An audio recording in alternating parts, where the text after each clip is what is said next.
Alright everyone, it's time for the latest project in James Gunn's DC slot bucket for you to enjoy. So if the mediocrity of Superman and Creature Commandos was just a little too enjoyable, and Peacemaker Season 2 and Supergirl was just a bit too terrible, then you can watch Lanterns, a show that isn't good enough to be enjoyable, but isn't bad enough to be funny. It's fucking boring is what I'm trying to say. We open in 1996, where a young John Stewart is watching the TV and soying out over Hal Jordan, who is the first Green Lantern and basically the first superhero on Earth, which was subtly alluded to in the previous DC Universe entries where his name didn't come up a single time whatsoever. John's father comes home and shows us how he raises his child, and maybe there's a reason why so many African Americans are raised just by their mothers. You're about to experience a nigger moment. We then cut 20 years into the future to 2016, and John is now just Hal's trainee Green Lantern apprentice. How did these two meet? Why would Hal choose him as an apprentice when they don't seem to like each other? Isn't it a bit coincidental that this guy just meets his hero? Who cares? Isn't this the best part of a TV show where it just jumps around with no narrative cohesion whatsoever? Hal explains he's been off-world fighting, and just in case you thought this show was a little bit too racist with how it depicted African Americans and how they raise their kids, it then swings into the opposite political spectrum and we see a white police officer try to kill an unarmed black man. No, I'm not exaggerating or changing the concept of the scene, that's literally what happens. It's clearly established that they've only known each other for a few months, Hal hasn't trained him that much, and he's never touched the ring. We've been doing this, what, 2 months? And I haven't even worn the ring yet. And then Hal expects him to just be instantly familiar with the ring and how it works when he's been thrown off a cliff at 60 miles an hour. There's throwing someone into the deep end, and then there's chucking them off the Golden Gate Bridge.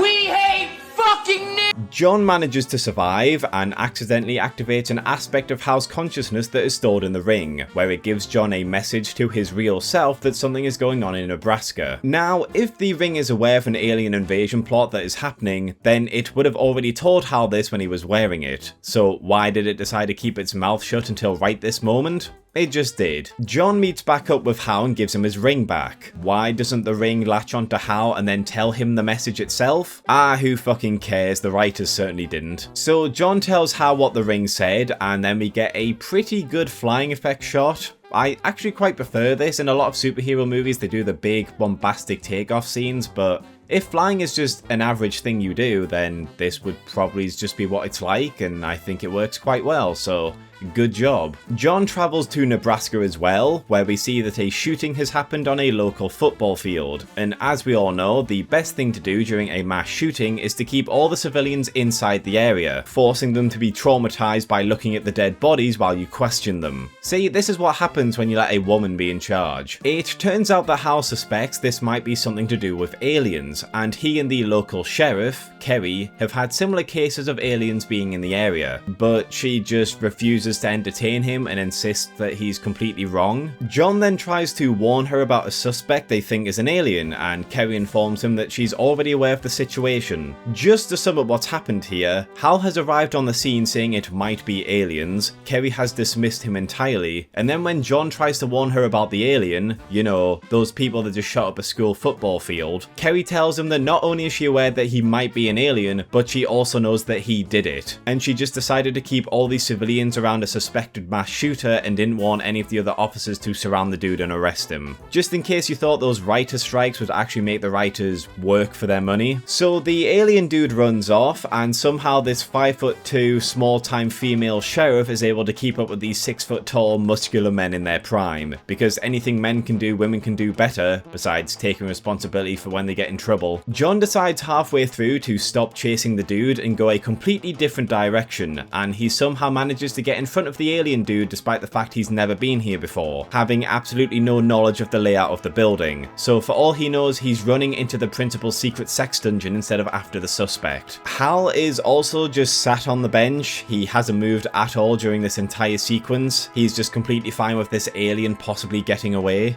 Are you retarded? Hal then tells John that the ring and the Green Lantern title is a responsibility, and that it should only be used when appropriate, such as when you're committing fraud or trying to kill an unarmed black man. Hal then tells John that he's going to get into a fight, so he'll be sent to jail and he can be put into the cell next to the alien suspect and interrogate him. Not only is this a waste of time from a planning point of view, Kerry doesn't want Hal doing anything to compromise the chain of command, so she'll obviously put him in a different cell. But he's a fucking Green Lantern. Just walk in there and take the suspect. One of the major world building flaws is that everyone seems to know who Hal is and what his job title is, but they just treat him like the local neighborhood watch who has no real authority despite everyone knowing what Green Lanterns are. Personally, if an intergalactic police officer told me he's taking a suspected alien prisoner off-world to be interrogated, I would treat that with a little bit more respect and attention, instead of saying, "Oh, there goes Hal again, coming at us with his crackpot conspiracy theories about aliens. Oh, he loves to whine on about those alien conspiracy theories. His brain must have been fried when he was in space, fighting wars with a magic ring against aliens that exist."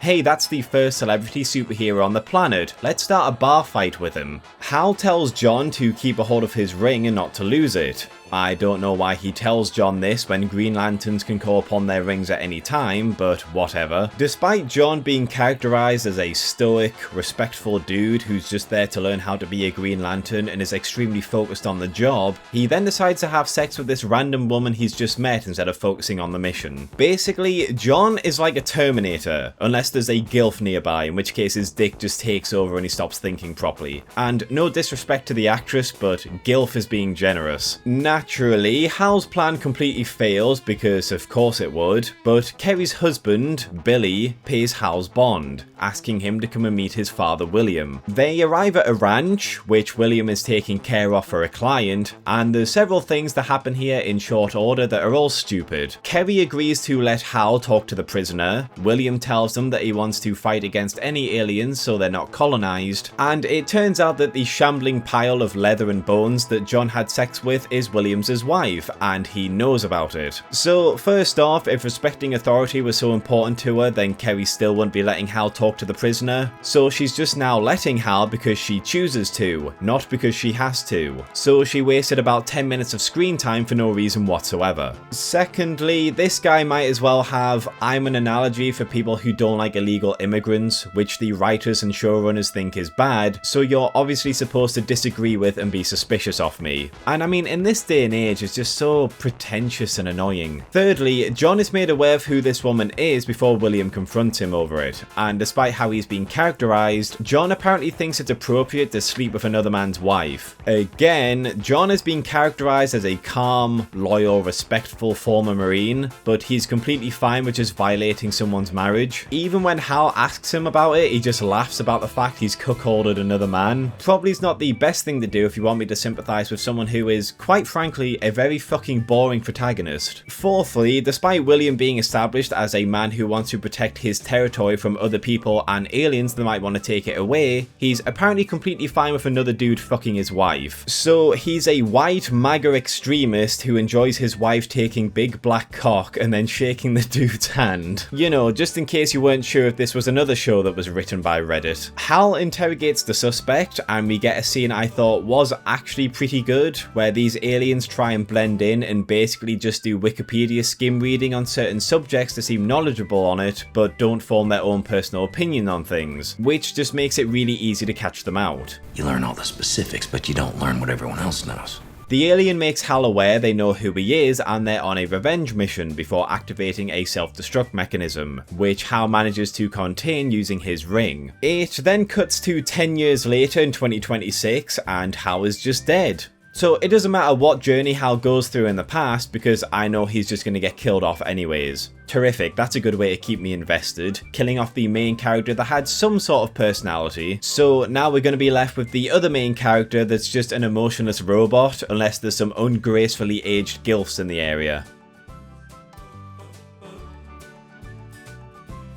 Thanks for watching, lads and lasses. If you enjoyed this video, please consider liking, subscribing and checking out some of my other videos. Sharing always helps, and if you're feeling really generous, please consider my Patreon or YouTube membership. But most of all, I just hope you had a great day, and hopefully I will see you in the next video.